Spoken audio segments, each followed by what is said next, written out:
Ya, saya kira seperti biasa, ya pasti seorang yang kita cari adalah memiliki kompetensi tentunya di dalam hal ini. Tentu saja seorang yang memiliki pengetahuan hukum, terutama hukum acara yang cukup dan pengetahuan tentang etik hakim yang cukup untuk bisa berperan sebagai anggota KY.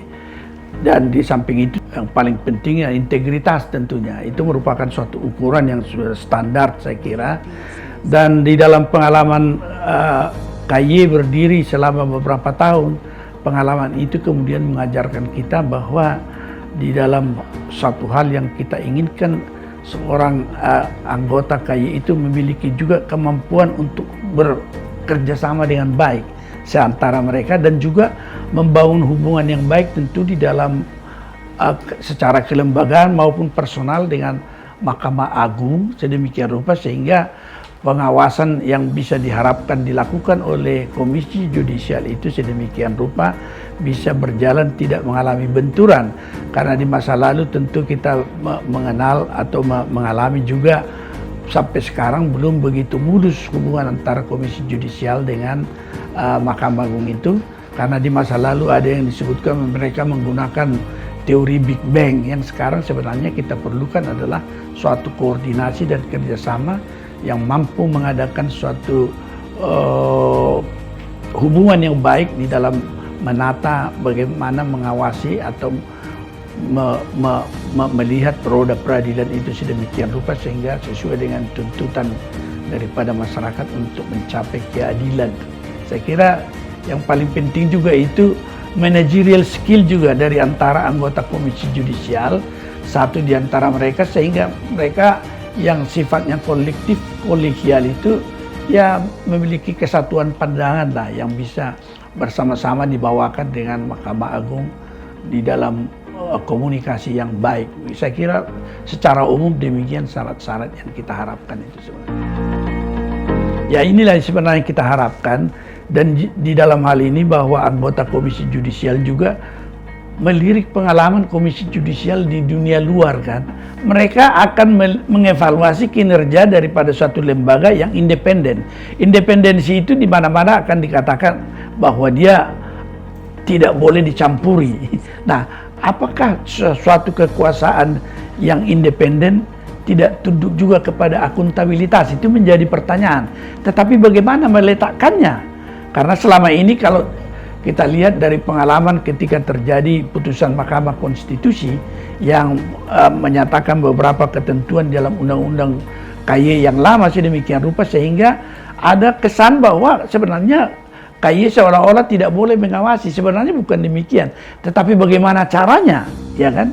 Karena hakim juga merasa kalau pada saat menjalankan tugas tentu saja tidak boleh misalnya dipanggil, kemudian panggilan itu diumumkan. Itu beberapa hal yang bertentangan dengan independensi itu.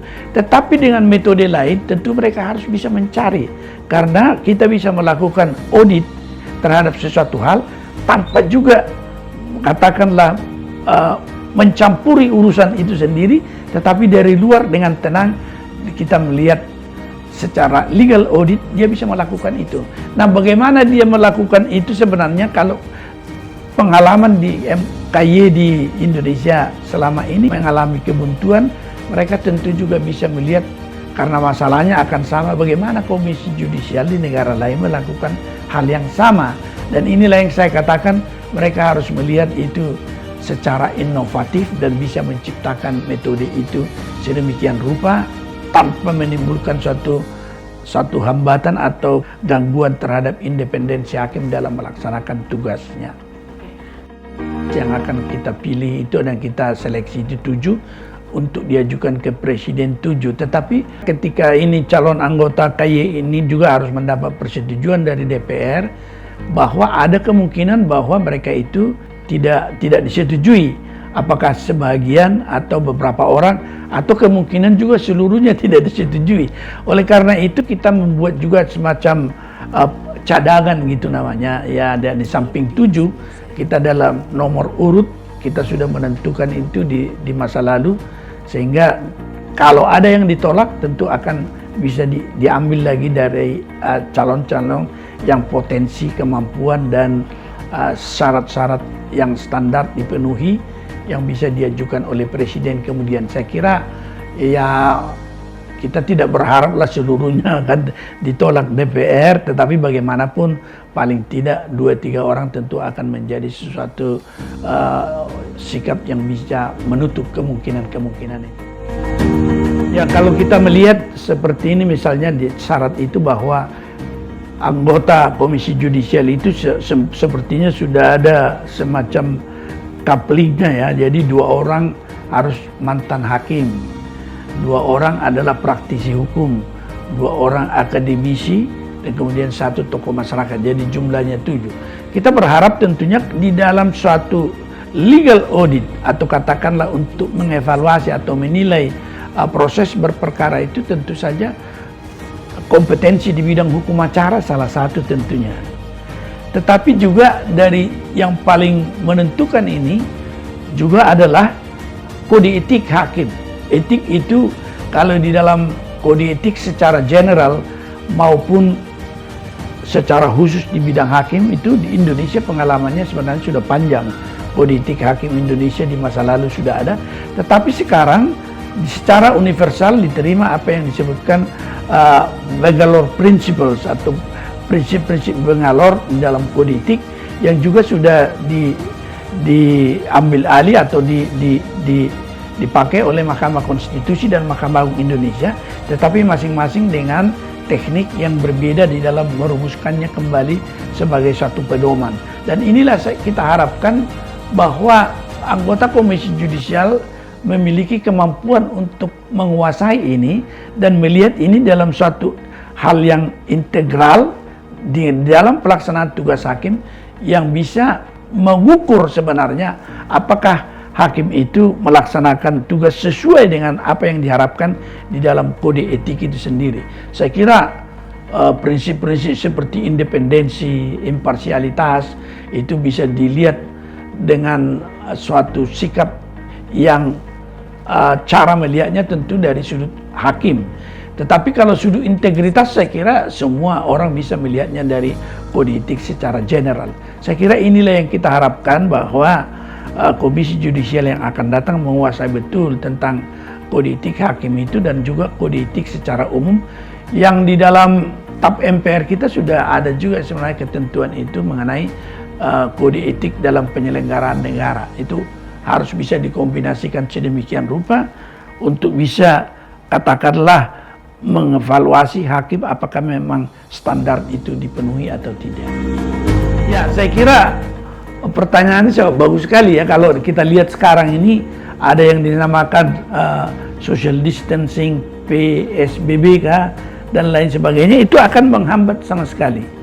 Tetapi dari hambatan ini muncul tentunya harapan baru bahwa teknologi akan membantu. Hambatan itu misalnya banyak kelengkapan surat-surat yang diharapkan atau disyaratkan dari calon akan terhambat karena memang surat-surat yang diharapkan itu sulit diperoleh karena lembaga-lembaga yang ada sekarang atau kantor-kantor yang ada juga fokus kepada corona, sehingga kita misalnya meminta surat kelakuan baik, kesehatan dan lain sebagainya itu mengalami kesulitan. Dan juga kalau misalnya kondisi yang ada sekarang masih berlanjut ke depan, ketika kita akan melaksanakan tes, baik itu tes tertulis maupun profile test itu, maka akan kesulitan dan itu kita harus lakukan melalui online. Dan kalau keadaan membaik nanti mungkin akan juga melakukan tes itu dengan cara distancing yang dipersyaratkan. Tetapi ada satu tes yang agak mengalami kesulitan seperti profile test yang menyebabkan kalau dia secara online ada indikator-indikator tertentu yang tidak dapat dinilai secara baik karena itu membutuhkan kehadiran secara langsung dengan pihak yang menilai di dalam profile test itu. Ini barangkali yang menjadi hambatan dan kita berharap nanti ke depan keadaan lebih baik.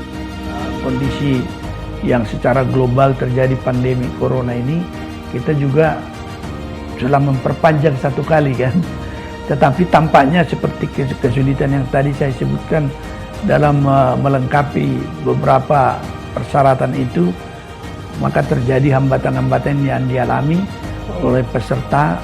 Kemudian kita memperpanjang sampai tanggal 12 Juni nanti, yang terakhir untuk peserta menyatakan atau melengkapi kelengkapan-kelengkapan, dan kita akan menutup pada tanggal 12 Juni.